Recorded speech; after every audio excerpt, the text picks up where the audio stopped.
It's time. You leave it to me. Have some time for yourself. Go on. Taking the opportunity Evelyn had given her, Vita headed out with Mr. Wilde. She stopped for a second by the bevel-edged mirror in the hall, adjusting her dove-grey felt hat and arranging the fur stole around her neck. She inspected her face for signs of tiredness, but her blue eyes were still bright above her high cheekbones, and she patted the honey-blonde curls by her ears, then smoothed the red Helena Rubinstein lipstick Nancy had given her over her full lips. Even though Nancy, with her striking looks, would always be the centre of attention, Vita wasn't so bad, she thought.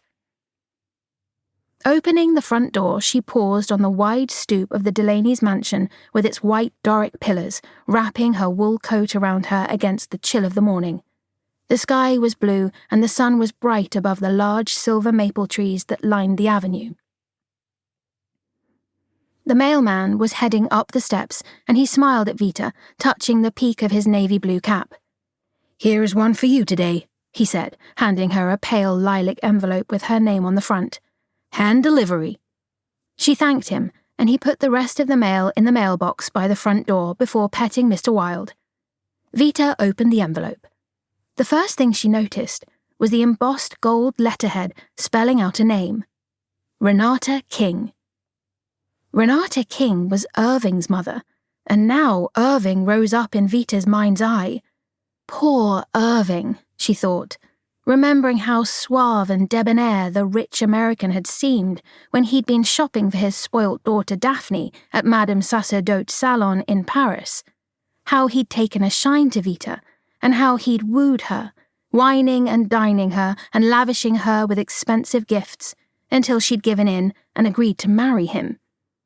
She'd sincerely hoped that she would develop stronger feelings than the affectionate gratitude she initially felt towards Irving.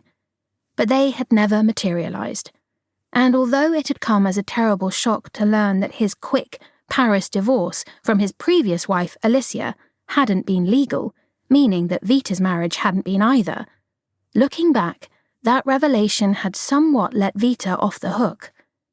It was strange, though, being in this awful limbo, not married, but not a divorcee either. It made things very difficult to explain, especially when it came to Bertie. Vita had entirely forgotten that Renata King, her ex-husband's mother, lived here in New York. Irving's daughters, Daphne and Hermione, had given Vita the impression that their grandmother was very much on the side of their mother, Alicia. Daphne, in one of her more toxic moments, had claimed that her grandmama considered Vita to be a gold digger and would never receive her in her home, so Renata King hardly came with a favourable introduction. In fact, Irving himself had always been disparaging about his mother, saying that it was altogether for the best that they lived on separate continents. So, given all of this, why was Renata contacting Vita now? Could it mean that Irving was here, and if so, what then?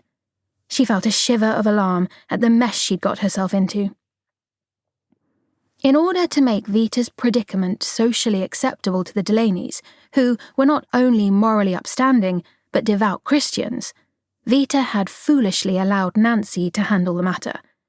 She had had several chances at the beginning to tell Nancy the truth about her night with Archie on her honeymoon, and how Irving couldn't possibly be Bertie's father, but she'd been frightened of how Nancy might react.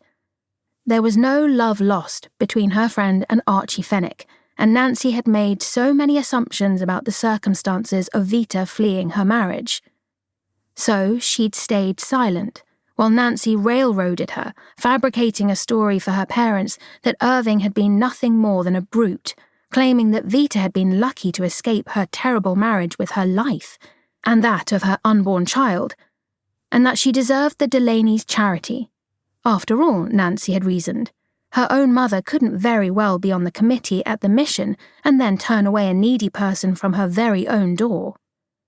When Vita had protested that the story went too far, and that Irving had actually been more than a gentleman, even offering a gentle reminder that he'd been the one who'd paid for Nancy to leave Paris and straighten herself out in a plush California clinic, Nancy had simply flapped her hand as if that were all ancient history.